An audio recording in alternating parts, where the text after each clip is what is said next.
আসসালামু আলাইকুম। এখন দেখবেন সংবাদ শিরোনাম। তিনি রাজশাহী এক আসনে বিএনপির অভ্যন্তরীণ কোন্দল, মনোনয়নপ্রাপ্ত নেতার বিরুদ্ধে নানা অভিযোগ, তফসিল ঘোষণার অপেক্ষায় কর্মী সমর্থকরা। প্রার্থী অনেকেই থাকতে পারে, কিন্তু দল যাকে নমিনেশন দেবে তার পক্ষেই কাজ করতে হবে। হঠাৎ করে দেখছি তার আগমন, আসার পরে তাকে দেখতে পাচ্ছি মাঠে নমিনেশন সম্ভাব্য প্রার্থী হিসেবে তাকে দিয়েছে। জরাজীর্ণ স্কুল ভবনে চলছে পাঠদান। ভূমিকম্পে বড় দুর্ঘটনার আতঙ্কে শিক্ষকরা বলছেন কক্ষ সংকটে স্থানান্তর করা যাচ্ছে না ক্লাস। শরীয়তপুরে ভরা মৌসুমে সারের তীব্র সংকট, নির্ধারিত দামের চেয়ে কিনতে হচ্ছে বেশি অর্থে। উৎপাদন খরচ বেড়ে যাওয়ার শঙ্কা চাষিদের। মাল নাই, সার নাই, যে বস্তা ছিল 12-1300 সেই বস্তা হয়েছে 1600। ডিলারের কাছে গেলে আপনার বলে কি ডিলার কয় আজকে মনে করেন মজুত নাই, মানে আগ্রাম পাগ্রাম অনেক কথাই কয়। সিজনের সময় একটু সংকট হয়, এটা মনে করেন 3-4 দিনের গ্যাপে আবার ওটা পূরণ হয়ে যায়। জাতীয় নির্বাচনে দলীয় মনোনয়ন নিয়ে রাজশাহী এক আসনে বিএনপির অভ্যন্তরীণ সংকট কাটছে না।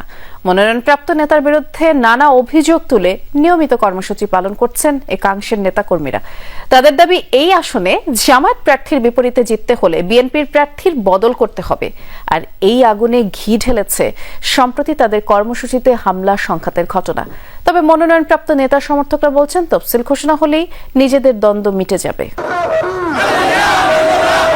দলের ঘোষিত তালিকায় আগামী জাতীয় নির্বাচনে যাকে প্রার্থী করা হয়েছে তার বিরুদ্ধে অবস্থান নিয়েছে বিএনপির একটি অংশ। নিয়মিত এসব কর্মসূচিকে ঘিরে রাজশাহী এক আসনে বেড়েছে রাজনৈতিক উত্তাপ।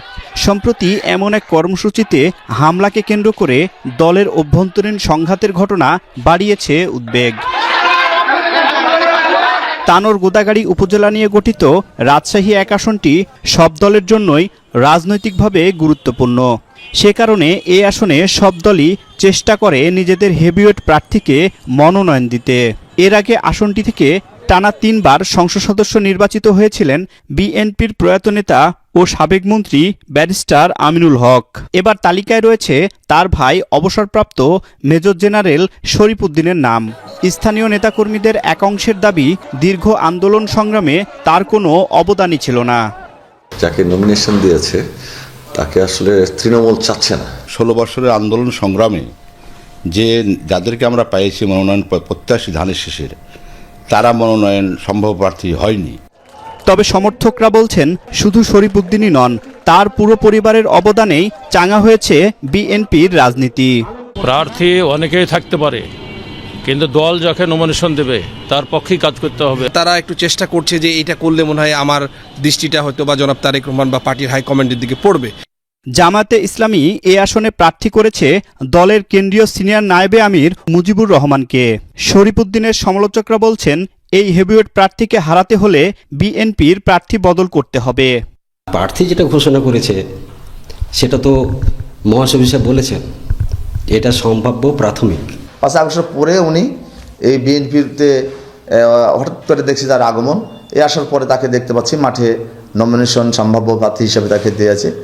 বিএনপির অন্য অংশটি বলছে শরীফ উদ্দিনের জনপ্রিয়তায় ঈর্ষান্বিত হয়ে তার বিরুদ্ধে চালানো হচ্ছে অপপ্রচার। হাজার হাজার নেতাকর্মী রয়েছে, সেখানে গোটা 20-25 জন গিয়ে একটি সিন ক্রিয়েট করলো, 25 জন গিয়ে একটি টায়ার জ্বালালো। এটি আসলে দৃষ্টি আকর্ষণের জন্য একটি কাজ করেছে তারা। এখন অবসরপ্রাপ্ত মেজর জেনারেল শরীফ উদ্দিন এক বাক্যে আমরা তার পক্ষে কাজ করছি। শরীফ উদ্দিনের সমালোচনাকারী অংশটি যাকে সামনে নিয়ে আসছেন সেই মনোনয়ন প্রত্যাশী নেতা নিজে দলীয় ঘোষণার বাইরে কোনো মন্তব্য করতে রাজি নন। যেনাকে প্রাথমিকভাবে মনোনীত করা হয়েছে ওনাকে মানুষ ওইভাবে মেনে নিতে পারছে না। যদি চূড়ান্ত মনোনয়নের ক্ষেত্রে আমাকে মনোনয়ন না করে তাহলে হয়তো এখান থেকে কাঙ্ক্ষিত রেজাল্ট আনা অনেক কঠিন হবে। অন্যদিকে বিএনপির প্রার্থী হিসেবে নির্বাচনী কর্মকাণ্ড শুরু করা শরীফ উদ্দিন আশাবাদী তফসিল ঘোষণার পর সবাই তার পক্ষেই কাজ করবে। তারা তো ধানের শীষের বাইরে কেউ যাবে না, এটা তো নিশ্চিত, কারণ তারা প্রত্যেকেই ধানের শীষের একনিষ্ঠ কর্মী। সো আমি বিশ্বাস করি যে সবাই নিজ নিজ বোধোদয় হবে এবং সময় মতো তারা অবশ্যই ধানের শীষের পক্ষে এসে একসাথে কাজ করবে। আগামী নির্বাচন যেন উৎসবমুখর পরিবেশে হয়, আগের মতো কেউ যেন ভোট কেন্দ্র দখল করতে না পারে, এমন প্রত্যাশার কথা জানিয়েছেন সড়ক পরিবহন ও সেতু উপদেষ্টা ফাউজুল কবির খান। দুপুরে বরিশালের বাবুগঞ্জে আড়িয়াল খাঁ নদীর উপর মিরগঞ্জ সেতুর ভিত্তিপ্রস্তর স্থাপন শেষে সাংবাদিকদের সাথে কথা বলেন উপদেষ্টা। তিনি বলেন, বিভিন্ন কোন্দলের কারণে সেতু নির্মাণ কাজ বিলম্বিত হয়, যার কারণে ব্যয় বৃদ্ধি পায়। অনুষ্ঠানে নৌ পরিবহন উপদেষ্টা সাখাওয়াত হোসেন বলেছেন, এই সেতু নির্মাণ হলে এই অঞ্চলের মানুষ উপকৃত হবে। প্রকল্প বাস্তবায়নে অনিয়ম দুর্নীতি যেন না হয়, সেজন্য স্থানীয়দের নজর রাখার আহ্বান জানান। আড়িয়াল খাঁ নদের উপর প্রায় 1.5 কিলোমিটার দৈর্ঘ্যের সেতু নির্মাণে প্রকল্প ব্যয় ধরা হয়েছে প্রায় 1442 কোটি টাকা। কাজ শুরু হবে আগামী বছরের জানুয়ারিতে। আমরা চাই যে একটা উৎসব মুখর পরিবেশে নির্বাচন হোক, যাতে কোনো আগের মতো যাতে কেউ ভোট দিতে যেয়ে বাধাগ্রস্ত না হয়, আগের মতো কেউ যাতে ভোট কেন্দ্র দখল না করে। এটাতে যেই বিজয়ী হোক না কেন, আমরা জাতি হিসেবে তাদের পেছনে দাঁড়াবো। আপনারা তাদের সাথে সহযোগিতা করবেন। একটা জিনিস খেয়াল রাখবেন যে এখানে যেন বড় ধরনের কোনো চুরি চামারি না হয়, পুকুর চুরি, নদী চুরি, এটা যেন না হয়। ফরিদপুরের ভাঙ্গায় সড়ক দুর্ঘটনায় 2 ভাই সহ 3 মোটরসাইকেল আরোহী নিহত হয়েছেন। শনিবার রাতে উপজেলার মাধবপুর কবরস্থান এলাকায় এই ঘটনা ঘটে। পুলিশ জানায়, 2 ভাই সুমন এবং ইমন মণ্ডল সহ আসিফ মোল্লা নামের একজন মোটরসাইকেলে ঢাকা থেকে কুষ্টিয়া যাচ্ছিলেন। বিপরীত দিক থেকে আসা বরিশালগামী একটি বাস তাদেরকে চাপা দেয়। ঘটনাস্থলে 2 জন নিহত হন। এ সময় মহাসড়কের দুপাশে যানজট সৃষ্টি হয়। খবর পেয়ে ঘটনাস্থলে পৌঁছায় পুলিশ। হতাহতদের উদ্ধার করে হাসপাতালে নিলে চিকিৎসাধীন অবস্থায় আরও একজনের মৃত্যু হয়। এদিকে জামালপুরে বাস চাপায় অটোরিকশার এক যাত্রী নিহত হয়েছেন। 2 শিশুসহ 5 জন আহত হয়েছেন। শনিবার রাতে সদর উপজেলার আদর্শ বটতলা এলাকায় এই দুর্ঘটনা ঘটে। পুলিশ জানায়, এক আত্মীয়ের দাফন সম্পন্ন করে বাড়ি ফিরছিলেন জিম আক্তার ও তার স্বজনরা। আদর্শ বটতলা এলাকায় পৌঁছালে ঢাকাগামী একটি বাস তাদের অটোরিকশা চাপা দেয়। ঘটনাস্থলে জিমের মৃত্যু হয়, আর আহত হন চালক সহ আরও 5 জন। খবর পেয়ে ঘটনাস্থলে গিয়ে হতাহতদের উদ্ধার করে পুলিশ। ঘাতক বাসটি জব্দ করা হয়েছে। পাবনায় একটি স্কুলে জরাজীর্ণ এবং ঝুঁকিপূর্ণ ভবনে বছরের পর বছর ধরে শিক্ষা কার্যক্রম চলছে। দেশজুড়ে ভূমিকম্পের পর এখন বড় দুর্ঘটনার আতঙ্কে আছেন শিক্ষার্থীরা।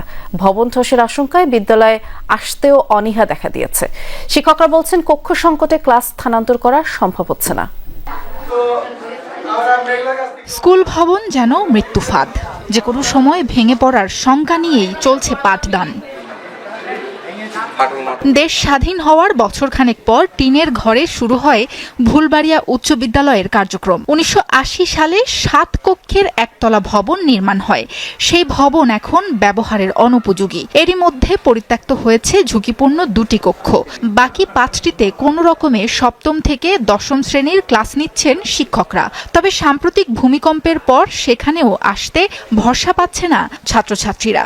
বিল্ডিং ভেঙে ভেঙে পড়ে, আমাদের ভয় লাগে যে কখন এসে আমাদের ক্ষতি করে। ভূমিকম্পের পরে আমাদের বাচ্চারা বিদ্যালয়ে আসতে চাচ্ছে না। আমরা অভিভাবক হিসাবে ঝুঁকির মধ্যেই থাকি যে আমাদের কোন বাচ্চা না জানি কখন কান্না করতে করতে বাসায় আসে।